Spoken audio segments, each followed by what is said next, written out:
Hi and welcome everyone to another video. My name is Dennis and yes, my wildcard is active for Game Week 6. Today I'm going to show you how my team performed in Game Week 5 of Fantasy Premier League, and also we're going to take a look at my wildcard team, but now let's get into it. Okay, so as I said before, today I'm going to show you how my wildcard draft is looking for Game Week 6, but before doing that, I'm going to show you how my team performed in Game Week 5. Now, if you want to go to the next part, you can do that. You can just see my wildcard draft for Game Week 6, but I'm going to talk real short about how my team performed in Game Week 5 of Fantasy Premier League. And as you may know, if you watch this channel, I use my bench boost in Game Week 5, and usually what would have been a pretty decent score on a bench boost: Dubravka 4 points, Reinders, what a hero, with 9 points, Pedro Porro 1, and Esteve 4, in total 18 points. Usually that would be a really nice score. Now, if you look at my starting 11, obviously you see the problems.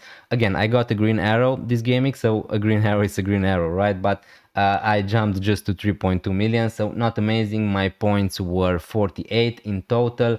I used my bench boost, and the problems are with my starting 11 because starting with Sanchez, as you can see, he was my starting goalkeeper. Now again, he got a -3 points, Dubravka got 4, so yeah, I'm on a positive with 1 point. Yeah, really funny. Again, if you have Sanchez, if you're not going to use your wildcard, he's going to be available to play in Game Week 6 because he's going to serve his suspension in the EFL Cup. Anderson, Richards, 4 points, both of them. It's looking like 4 is the new 6, right? For defenders, really happy with those defenders with defensive contributions, obviously. Again, my wildcard is active, so you're going to see. I think that we should be looking to add these type of defenders who are getting pretty much defensive contributions every game. Talking about someone like Senesi. But yeah, Milenkovic, real disappointing again. 2 points against Burnley. Again, if you have Nottingham Forest players, probably keep them for one more game week. But after that, you're going to need to sell them. My transfer this week, which was really frustrating, really disappointing, was to sell Ismail Assar to Xavi Simons. Now, again, not a lot of midfielders I was looking to buy scored a lot of points. Just Minte. I wish I could have gone for him. Now, again, now in hindsight, looking back, obviously I wished I didn't make that transfer because that didn't really improve my bench boost. Let's be honest. I sold Sar. I used the one free transfer to buy Xavi Simons, and I got +1 point. That's not amazing. He was on the bench. This was the really frustrating thing. Wirtz, again, he was on the bench. He came in, got the yellow card, so total 0 points. Rogers, Watkins, real disappointment. What can I say at the moment anymore about them? They played against Sunderland with Sunderland got a red card, so Aston Villa were playing with one more player for 50 to 60 minutes, something like that, and they couldn't even get some chances to Rogers or Watkins. So this is the problem with them. Usually if some players blank, again, at least I could say that they have some chances, they had some chances, they had some opportunities, they were really unlucky. But with Rogers and Watkins, it's not true because they are just bad. This is the honest truth. They are not even getting chances. I don't know. Obviously, there is a world where if you're not using your wildcard, you just keep them for the next 2 fixtures against Fulham and Burnley at home, back-to-back home fixtures. But again, I use my wildcard. I'm really happy that I can get rid of them finally. Mohamed Salah got an assist. Again, it is something, not amazing, but yeah, the only player who got me more points this game was Mateta and Reinders, and I was never going to captain them. So yeah, really happy with Mateta, but probably he's one to go. Also on my wildcard, João Pedro. Chelsea played with 10 men for a lot of time. João Pedro, the storm was horrible in that game, so again, I can't really judge João Pedro. It was a tough game for both of the teams. So yeah, overall, really happy with my bench boost at least. Not really happy with how my 11 performed.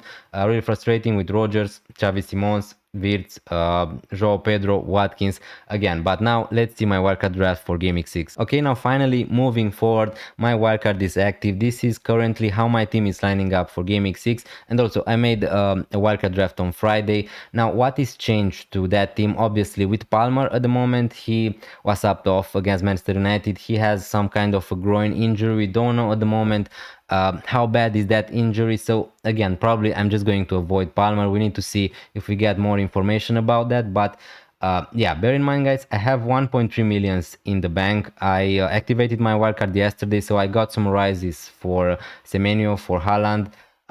So yeah, as I said before on my wildcard, I really want to go for double Arsenal defense. Obviously, the main reason for me to activate the wildcard was to get Erling Haaland because I really want to have him, and I just think that it was the right moment for me, the right strategy for me. I didn't want to have any more Wirtz, Rogers, Watkins. At the moment, I'm going to tell you which players are pretty much locked in, and I'm pretty sure 100% they're going to be into my team. David Raya, Gabriel from Arsenal, they are locked. Senesi and Anderson, I really like them because of the defensive contributions, obviously. Now, the fixtures are not amazing long term for someone like Anderson, but again, from game week 10 the fixtures are going to get better. He's really good for defensive contributions. He has some attacking threat also.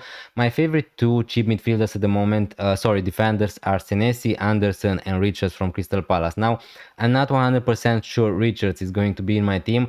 Talking about locked players, Reinders, Haaland, Semenyo, Njae and almost Joao Pedro. These players are pretty much locked in into my wildcard draft. Obviously also Dubravka. Now talking about the others, again, I'm going to have a cheap defender. I need to see if I want to go for 4 million defenders. Since I use my bench boost, I don't really want to spend all my money on bench players because obviously I want to get the maximum out of my starting 11. Now, again, I need to see if I can do something with my money. As I said before, I have 1.3 minutes in the bank and I'm going to tell you about that in a minute. Gyökeres also is a player. I'm pretty sure he's going to be in my wildcard. Not really excited. Obviously, he didn't create any chances against Manchester City, against Liverpool, against Manchester United. He's at the moment more of a player.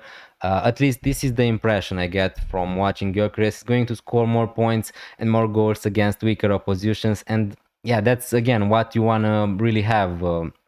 When you have an FPL option.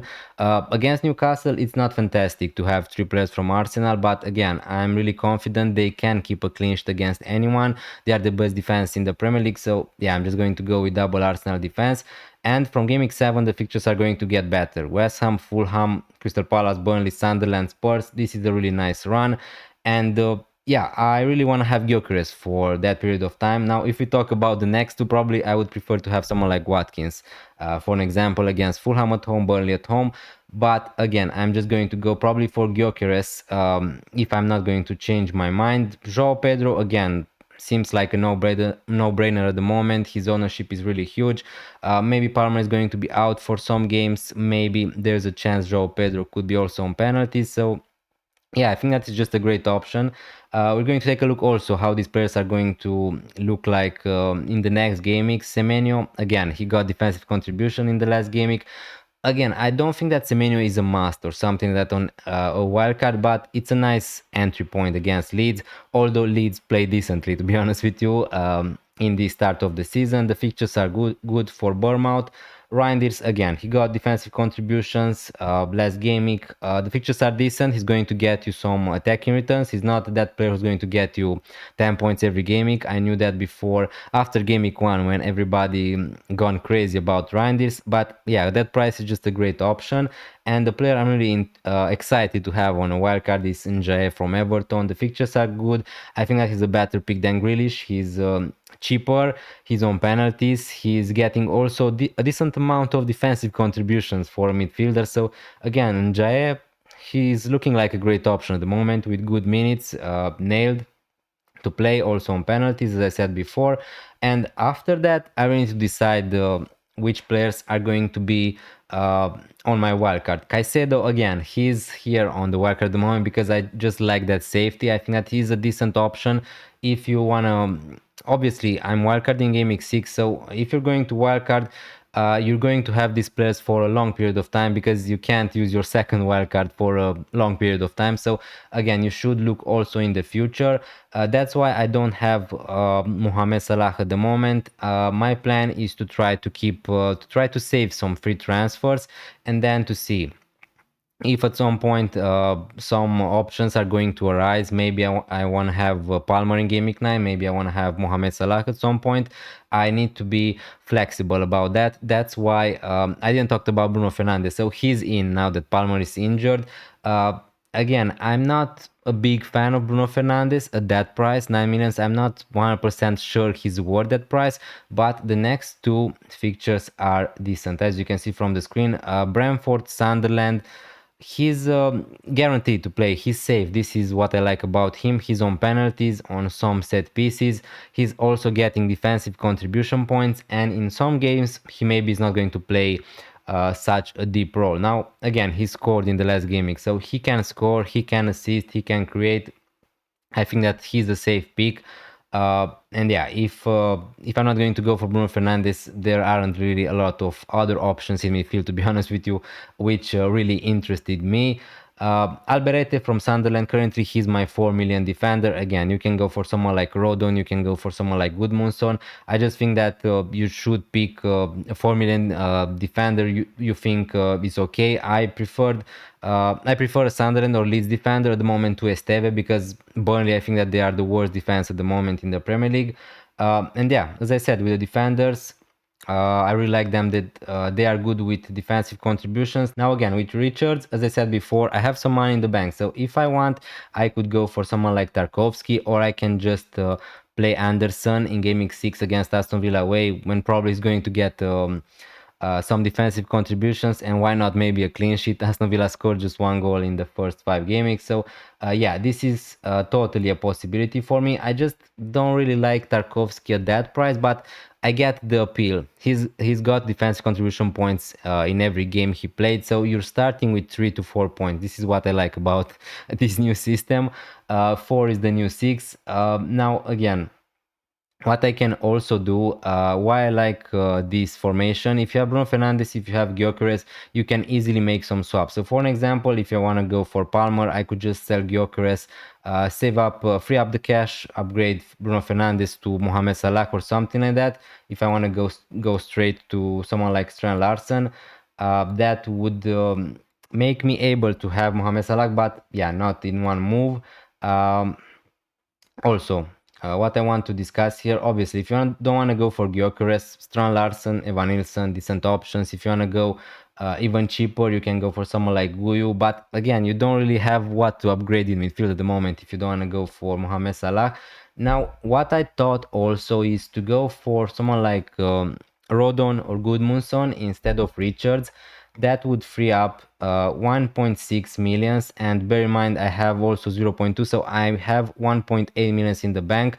This would give me the possibility, if I don't know, for an example, Gyökeres is not going to get the same minutes, maybe he's going to be dropped.